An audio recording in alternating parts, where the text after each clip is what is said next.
Hey, what's going on, guys? Today's video, I'm going to be showing you the Criterion titles that I picked up during the month of July. I took full advantage of the Barnes& Noble 50% off sale. I have 12 titles here in front of me that I'm going to be showing you today. There's actually one more that's still on my wish list, but I haven't bought it yet because it hasn't been released yet, and that's Risky Business. So I'll be going back for that one, hopefully. I know I do have a $10 credit at Barnes& Noble, so I'll probably be using that to buy Risky Business. And yeah, so I'm going to show you all the Criterion titles I bought. Most of them I have not seen. I'm going to be showing you the ones that I have seen first, which is a very short stack. But yeah, let's get right into it. So the first one that I have here is the Blu-ray of All That Money Can Buy, also known as Devil and or The Devil and Daniel Webster. This is a film from 1941 in black and white, of course, in English, and it's sort of this folktale horror story. It's actually based on a short story from the 30s, and it follows this farmer who's down on his luck.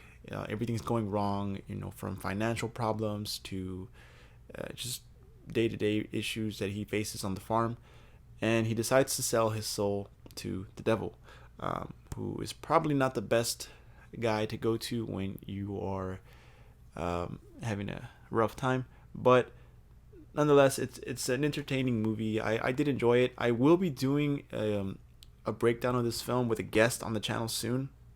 If you're familiar with my channel, I do the Criterion conversation.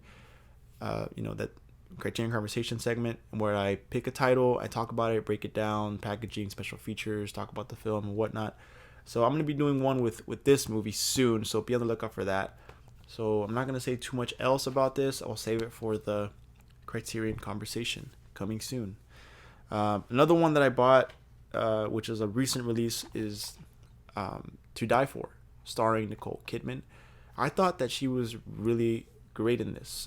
She was really convincing playing her character.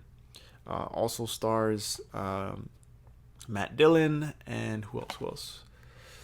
Oh, Casey Affleck, Joaquin Phoenix. How could I forget? Another excellent performance in this movie.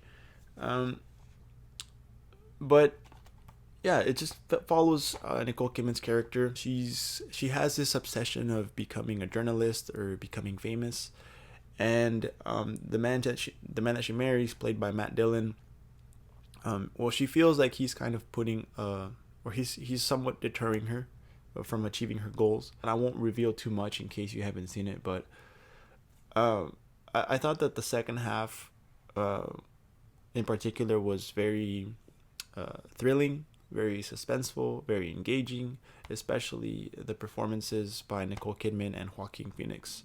Definitely worth picking up, I think, if you have not seen it, or take advantage during the sale. And the last movie from this haul that I actually have seen, I actually saw this last night, and that's Straw Dogs, a 1971 film directed by Sam Peckinpah, starring Dustin Hoffman.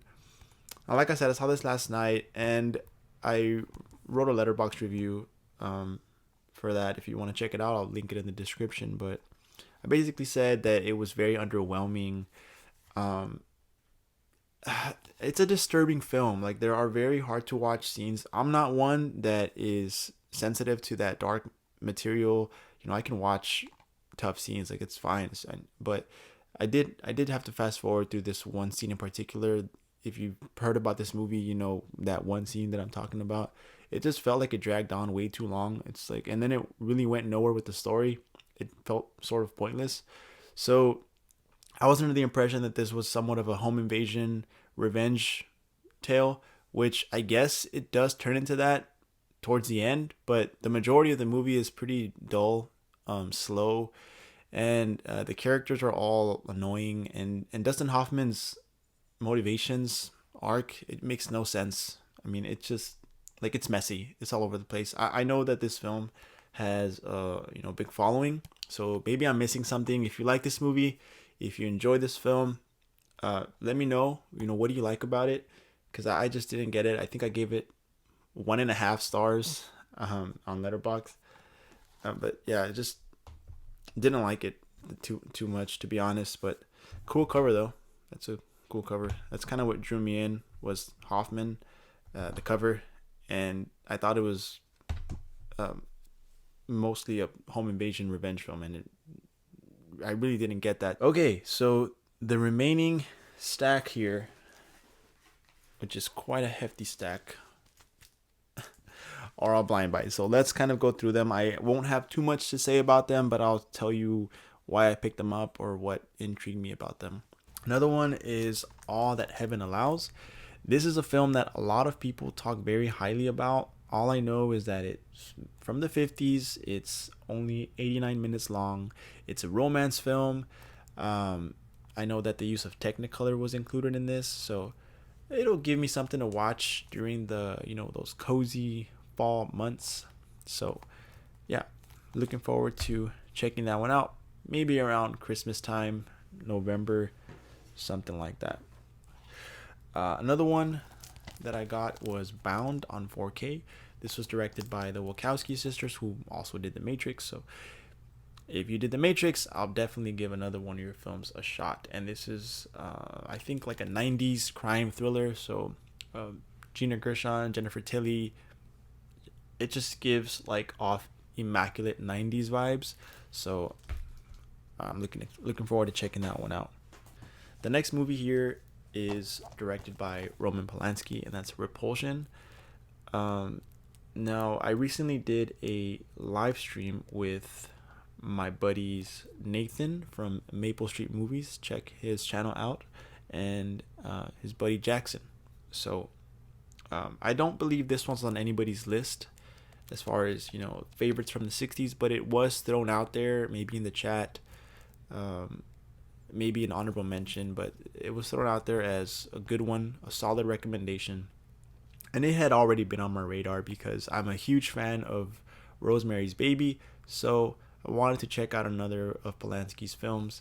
And I don't know too much about this other than it's somewhat of a psychological thriller, maybe some horror in there.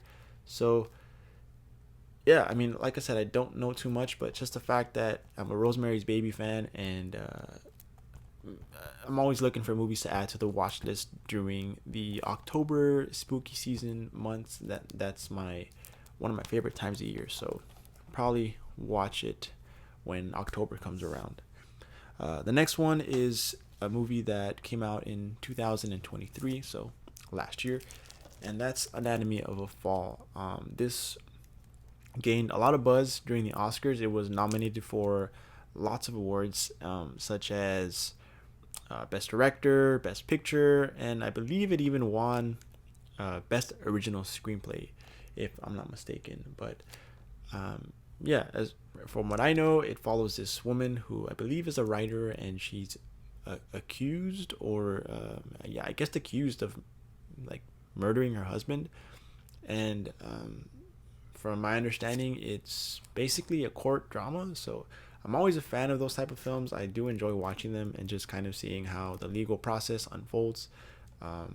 Big true crime fan as well, so that's kind of what I'm hoping to get from this film. And of course, I hear that performances are really great. So looking forward to checking this one out.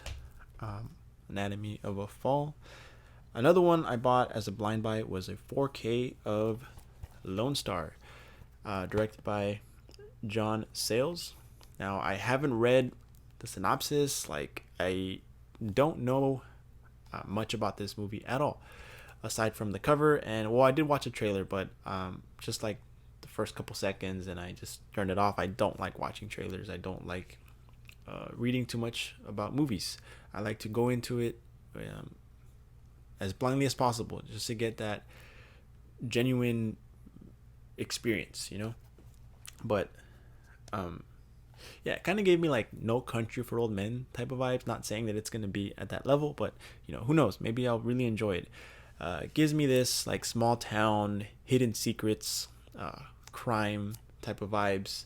I guess looks like a Western, so I'm a Western fan. So yeah, hopefully I enjoy Lone Star. We'll see. All right, so this next one I actually bought while I was on vacation. I went on a trip, on a weekend trip. Had to stop at Barnes and Noble, and saw it sitting there. I never see this movie at my local Barnes and Noble, so I saw it as a sign. Why not pick it up as a blind buy? That's Autumn Sonata. I've heard that this is a very heavy, emotional film. Deals with family. I think a mother-daughter relationship. Um, did I mention this was Ingmar Bergman? I'm not sure if I said that, but I've only seen two of his films, which is Persona and Seven Seal, and I feel like those are more.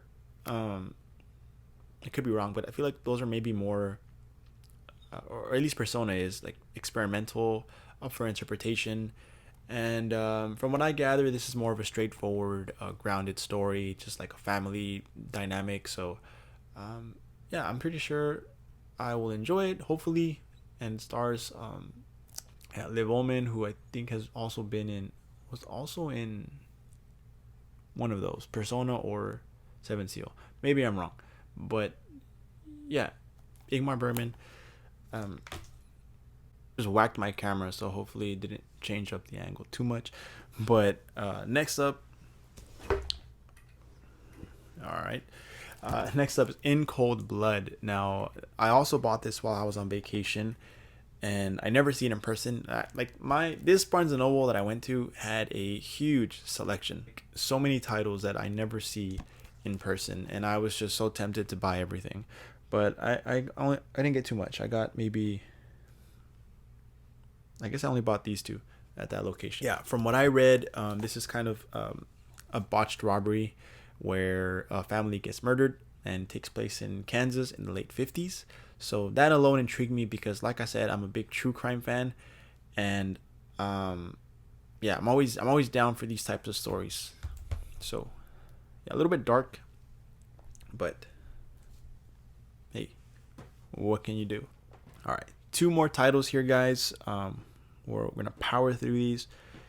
Another Western is Pat Barrett and Billy the Kid. So also directed by Sam Peckinpah, who did Straw Dogs earlier. I was not a fan of that one. Hopefully I do enjoy this one though. This is a 4K, so I'm always excited to check out Westerns in 4K because, you know, of course you get a lot of those outdoor shots, the scenery, the landscapes. So looking forward to checking that out. And of course, Billy the Kid. I'm into history, so who knows how historically accurate this is, but we shall see. We shall see. And still have not taken this out of the packaging yet. I probably won't do so until I watch it. But I probably should, though, because scratch discs, stuff like that, you never know. And last but not least, this was I actually bought this on a total whim. I already had my stack ready to go in hand, and I saw this one, and I was like, you know what? One more won't kill you. And that's The Great Beauty. And the packaging is what really sold me on this. These like thick digipacks. I'm a sucker for these. And I just saw the artwork and saw a quick trailer, and it looked. It's a somewhat modern film from 2013. It is a modern film, and it's Italian. And just like the trailer alone, it beautifully shot, just great, clean looking picture, and I was just very intrigued. I don't know too much about it. Let me know if you've seen The Great Beauty, but yeah, this is looks nice. It looks nice, and I'm looking forward to watching it. But yeah, guys, that's gonna do it. That's my Criterion haul for July. Let me just get one more shot here, right there, the money shot. Everything I bought in July. So yeah, spent way too much money. Well, probably going to have to sell off a few things to be able to afford this, but hey, you know what? You only live once. But thanks so much for watching, guys. Hopefully you enjoyed the video. I enjoyed talking about these movies that I have no idea what they're about, but hopefully I enjoy them. And if you want to hear my thoughts on these films whenever I get around to them, you can follow me on Letterboxd or Instagram. Those links will be in the description. So thanks so much for watching, guys. I hope that you have been having a great Criterion sale and just a great summer in general. Let me know what you've picked up. Which of these movies should I watch first?